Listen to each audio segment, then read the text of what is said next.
Video کو like کر کے آگے شیئر ضرور کر دینا۔ ایک لمحے کے لیے تو وہ کرتا اس پہاڑ کو جلا کر راکھ کر دے گا۔ ایک لمحہ وہ قمیص جو جہنم کے اندر زانیوں کو پہنایا جانے والا ہے، دیر تک کے لیے، بہت دیر تک کے لیے، ایک طویل مدت کے لیے، جب تک اللہ چاہے تب تک کے لیے، اگر اس کو ایک لمحہ پہاڑ پہ رکھ دیا جائے، دنیا کے سب سے بڑے پہاڑ پر، تو پہاڑ جل کر کے راکھ ہو جائے۔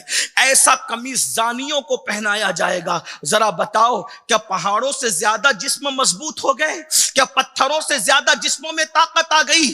2 منٹ کی لذت کے لیے، چند لمحوں کی لذت کے لیے اپنی جوانی کو برباد کرتے ہو، اپنی دنیا کو برباد کرتے ہو، اپنی آخرت کو برباد کرتے ہو، اور جہنم کے اندر وادی حبہب کے مستحق بنتے ہو۔ اسی پہ بس نہیں، اللہ کے سچے رسول صلی اللہ علیہ وآلہ وسلم فرماتے ہیں، اور پھر حضرت مالک جو جہنم کے داروغہ ہیں، وہ فرشتوں سے کہیں گے ان کی آنکھوں میں جہنم کی آگ کی بنی ہوئی سلاخیں پھیر دو، ان کی آنکھوں میں آگ بھر دو، کیونکہ یہ اپنی آنکھوں سے اجنبی عورتوں کو پاپ کی نظر سے دیکھا کرتے تھے۔ اور پھر کہیں گے ان کے ہاتھوں کو جہنم کی آگ کی زنجیروں سے چین سے باندھ دو، اس لیے کہ انہی ہاتھوں سے یہ نامحرم عورتوں کو بدنیتی کے ساتھ پکڑتے تھے اور چھوتے تھے۔ پھر اس کے بعد کہیں گے ان کے پیروں میں جہنم کی آگ کی بیڑیاں ڈال دو، انہی پیروں سے چل کر یہ جہنم کے راستے پر، زنا کے راستے پر جایا کرتے تھے۔ اور اس کے بعد اللہ اکبر، عذاب کے فرشتے جواب دیں گے ہاں ہاں ضرور، ہم آپ کی اطاعت کریں گے۔ پھر پیروں میں بیڑیاں ہوگی، ہاتھوں میں ہتکڑیاں ہوگی، کون سی؟ وہ بھی جہنم کی آگ کی، لوہے کی نہیں، تانبے کی نہیں، پیتل کی نہیں، بلکہ جہنم کی آگ کی بنی ہوئی ہتکڑیاں ہاتھوں میں ہوگی، پیروں میں زنجیریں ہوں گی۔ اور اس کے بعد اللہ اکبر، آنکھوں میں جب سلاخیں ڈال دی جائے گی تو زانی چیخ و پکار کریں گے اور فریاد کریں گے اور کہیں گے فرشتوں ہم پہ رحم کرو، ہم پہ رحم کرو، ارے لمحے بھر کے لیے بھی تو ہمارا عذاب کم کر دو۔ اس وقت تو فرشتے کہیں گے ہم تم پر کیسے رحم کر سکتے ہیں جبکہ رحیم تم پر اس وقت غضب کر رہا ہے، وہ قہار تم پر قہر کی نظر ڈال رہا ہے۔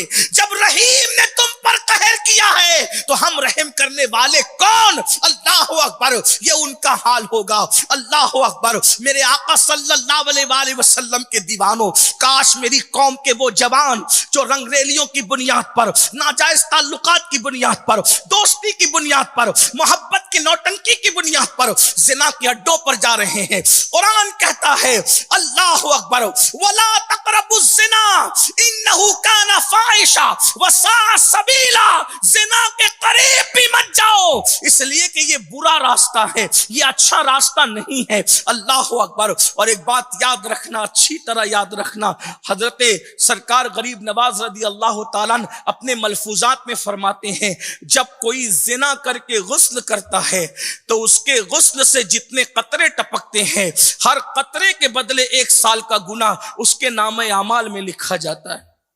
ہر قطرے کے بدلے 1 سال کا گناہ، کتنے قطرے ٹپکتے ہوں گے؟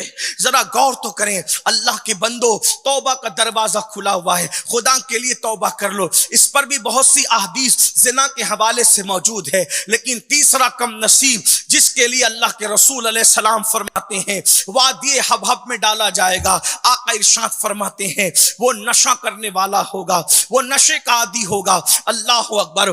کم نصیبی آج تو ہر محلے کا یہ ڈیمانڈ ہو گیا ہے، ہر جلسے کی یہ فرمائش ہو گئی ہے کہ نشے پہ بولا جائے، کیونکہ جوان نشے کے اندر مبتلا ہو رہے ہیں۔ اللہ کے بندو ذرا غور تو کرو، اللہ کے سچے رسول سید العالمین قائد المرسلین خاتم النبیین صلی اللہ علیہ وآلہ وسلم نے فرمایا نشہ کرنے والے جہنم کے اندر وادی حبہب میں داخل کیے جائیں گے۔ اور نشہ کرنے والوں کے لیے کیا وعید بیان کی گئی ہے، اللہ اکبر۔ اللہ کے سچے رسول صادق و مصدوق صلی اللہ علیہ وآلہ وسلم فرماتے ہیں جب نشہ کرنے والے جہنم کے نشہ کرنے والے جب قیامت کے دن آئیں گے تو کس طریقے سے آئیں گے؟ ایمان کانپ جاتا ہے، روح لرز جاتی ہے، رونگٹے کھڑے ہو جاتے ہیں۔ اپنے نبی کی بات پر یقین ہے تو سنو رسول اللہ کیا فرماتے ہیں صلی صلی اللہ علیہ وآلہ وسلم آقا فرماتے ہیں جب نشہ کرنے والے قیامت کے دن آئیں گے تو ان کی آنکھوں سے خون بہ رہا ہوگا,